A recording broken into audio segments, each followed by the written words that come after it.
তো সুপ্রিয় দর্শক শ্রোতা, দেশ ও প্রবাস থেকে যারা আমাদের সাথে সংযুক্ত আছেন, ভিডিও দেখছেন অথবা শুনছেন, সবাইকে জানাই আন্তরিক প্রীতি ও শুভেচ্ছা। বন্ধুরা, আমি কথা বলছিলাম একটি আপুর সাথে, প্রতিবেদন করবে, অডিও কলে সংযুক্ত। কেন আসলে প্রতিবেদনে বিস্তারিত ভিডিওতে থাকছে, অবশ্যই ভিডিওটা কন্টিনিউ করবেন। আসসালামু আলাইকুম। ওয়ালাইকুম সালাম। কেমন আছেন আপনি? ভালো আছেন? জি আলহামদুলিল্লাহ ভালো আছি। ভালো আছেন, ভালো থাকবেন, ভালো থাকাই কামনা করছি। শুনতে চাচ্ছি প্রতিবেদনে আসার কারণ কি ছিল? এই ভালো একটা মনের মানুষের জন্য প্রতিবেদন আসছি। বাবা নাই তো, সৎ মা আছে। মায়ের কাছে থুয়ে গেছিল, মাটা মরে গেছে।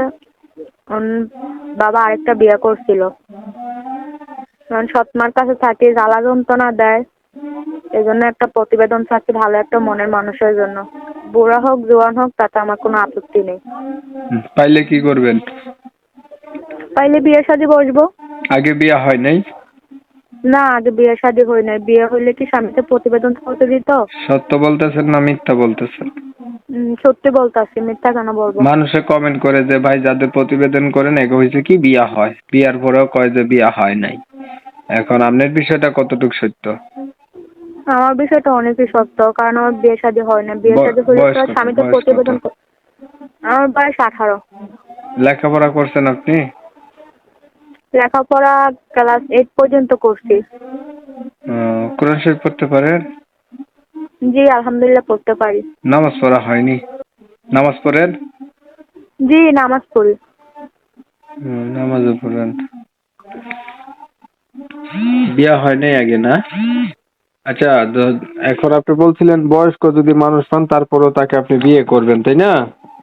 জি। এখন আপনার যেহেতু বিয়ে হয় নাই, আপনি অবিবাহিত মানুষ, আপনি বিবাহিত মানুষ বা বয়স্ক মানুষ কেন বিয়ে করবেন? আপনি আপনার মতো কম বয়সের একটা মানুষকে বিয়ে করবেন, বুঝছেন? কি করবো, গরিব শরীফ মানুষ, যৌতুকের জন্য কেউ বিয়ে শাদী করে না। আর অনেক দুঃখ কষ্ট পেয়ে প্রতিবেদন আছে। সৎ মা অনেক জ্বালা যন্ত্রণা দেয় তো, এই জন্য। আচ্ছা, মানে সৎ মায়ের জ্বালা যন্ত্রণা, এখন আপনি যেমন মানুষই পান যে আপনার সুখে দুঃখে পাশে থাকতে দায়িত্ব নেই, এমন মানুষ পেলে আপনি বিয়ে করে লাইবেনই তো? জি। ঠিক আছে, আপনার বিষয়টা আমি একটু ক্লিয়ার করছি। প্রিয় দর্শক শ্রোতা, শুনছিলেন আমি কথা বলছিলাম, এই আপুটি দেখতে কিন্তু চমৎকার সুন্দর। আপনার লেখাপড়াও আছে, ক্লাস 8 পর্যন্ত কোরআন শরীফও পড়তে পারে, নামাজও পড়ে।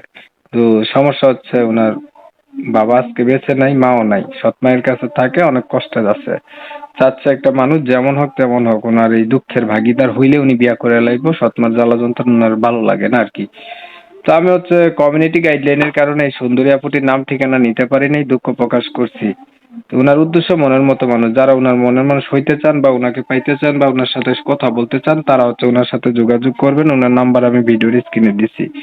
যদি ভিডিও ভালো লাগে একটু লাইক টাইক দিয়েন, শেয়ার দিয়েন, ইমো মেসেঞ্জারে ছড়াই দিয়েন, আপনাদের মতামত কমেন্টে জানাইন। চ্যানেল ভালো লাগলে সাবস্ক্রাইব করে রাখেন। অনেক সময় নিয়ে ভিডিও দেখছেন, ধন্যবাদ সবাইকে। সবাই ভালো থাকবেন, সুস্থ থাকবেন, আল্লাহ হাফেজ।